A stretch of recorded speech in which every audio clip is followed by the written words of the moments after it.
Hi everybody, welcome to the 8 Steps to Financial Fitness series of workshop with Old Mutual. My name is Sachaba Gleba and I'm your host. So I can't think of a better time to be having this discussion and talking about ways to become more financially fit. 2020 hit us on the side of the head. It was a very difficult year. We went through the global pandemic, which turned everybody's lives upside down. We all had to look within. We all had to kind of look at other ways to make money. We all had to tighten our belts when it came to our finances. And being a freelancer and a host and being in the industry that I'm in, I had to look at my life in other ways and think to myself, I won't be able to go out and host events. I won't be able to go out and do voiceovers. I'm a mother of 2. I'm a married woman.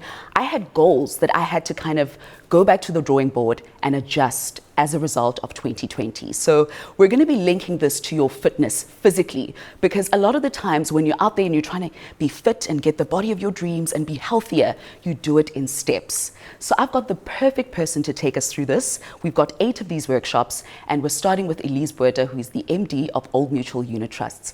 Elize, welcome to the show. It's wonderful to be here, Sechava. Well, not the show, but the workshop. You look absolutely amazing. Thank you for being with us today. Oh, so do you. It's great to be here. All right, so we can't talk about finances without stressing the aspect of goals, making goals. Why is it important to set goals? I think what we are passionate about is South Africans and helping them to achieve their goals and prosper. But you can't achieve a goal if you don't have a clearly defined goal and a clear path to reach that goal. It's like when you are overweight and you decide to go on a diet. You decide what your goal weight is, you agree on an exercise plan, you agree on an eating plan, and then you set your timeline. It's the same with financial fitness. You need a goal, you need incremental steps, and you need to stick to it to reach the end destination. But being in your industry, you're more clued up on the process of goal setting and kind of structuring your goals. Someone out there is probably thinking, where do I start? You know, after a year like 2020, we were all just derailed. So where does someone who perhaps lost everything or perhaps lost a fraction of their salary start with regards to setting goals? Firstly, start with a blank page. Last year was a difficult one, but we're now in 2021 and we can start afresh. So firstly, understand what your values are. You can't be successful in goal setting if you do not know what you value. And people ask, so how do I know what I value?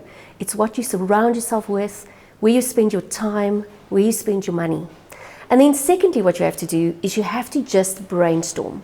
Put down everything you want to achieve, everything you ever wanted to do, and then you narrow it down. Then you decide out of this 20, 30, 40 things I've put down, what is the most important to me? Then you end up with a maximum of 5 things. But like a life wheel, there's also a financial wheel. You must make sure that all your goals are not in the same bucket, because it will be completely lopsided. For instance, we need an emergency fund.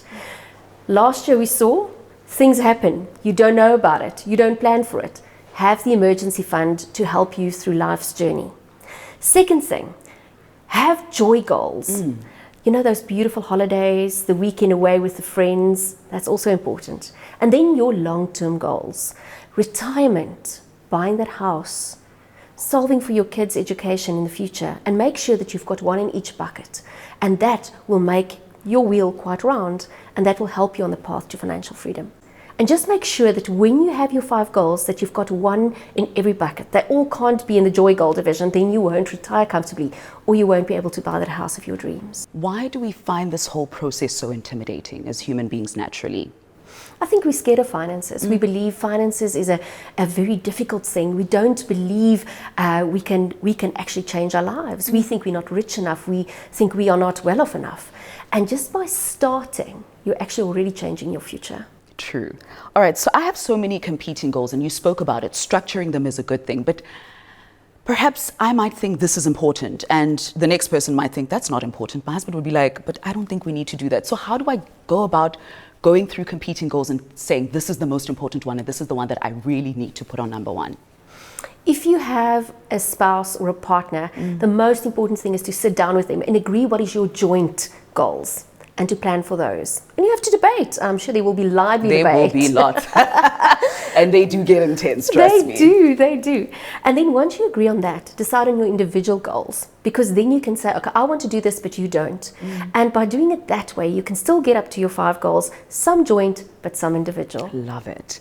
And what is your biggest financial goal, personally? At this stage of my life, I'm about financial freedom. And to achieve financial freedom, you have to be debt-free, so you have to service that debt and get rid of it.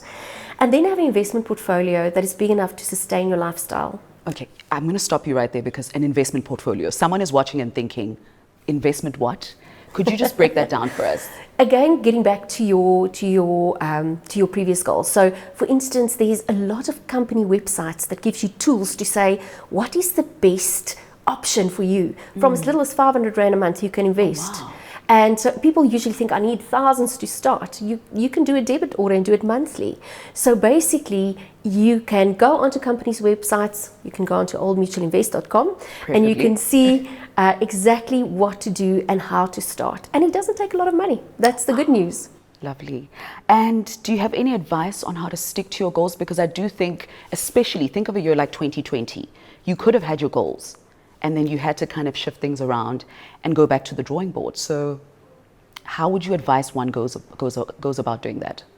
I think the most important thing is to start with a blank canvas, like I said before.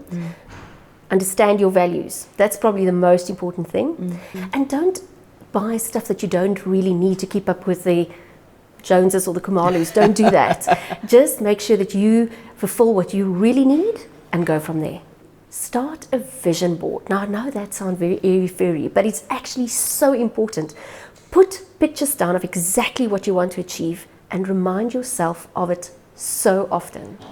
And then another thing to do is to make sure that you don't listen to outside noise.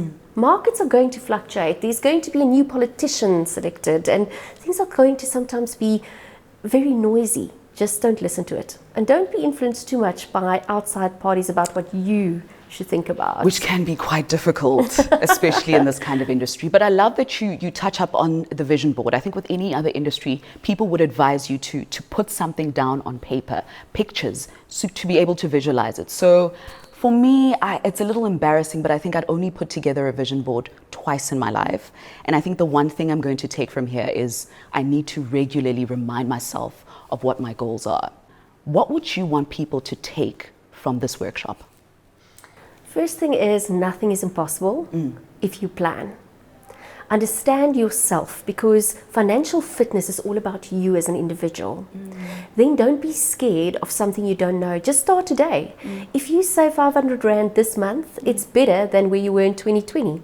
So use 2021 as a blank canvas and just paint your financial future. I love it. And I love that you took us through the steps, but just to summarize, in case someone is kind of just going over this and going, I just want to go through the main pointers. In terms of a summary, what would you say your top 3 things are that are most important to take out from what you and I have discussed right now? Firstly, understand what you're about and where you're going. Secondly, put a vision board together and then utilize tools that we have on company websites to decide where am I going to invest, for what am I going to invest, and just start today. I think that is the most important thing. I love it. Elize, thank you so much for the advice. And I think a lot of people will be taking a lot from these workshops and hopefully doing better after such a difficult year. So thank you so much for your tips. I think one thing I took from this is to have your goals, be able to prioritize, which are very important, vision boards, being able to visualize and not listening to the outside noise. Just remember, we have 7 more of these workshops coming up and you're going to be taking a lot from them. Thank you so much for joining us for the first one.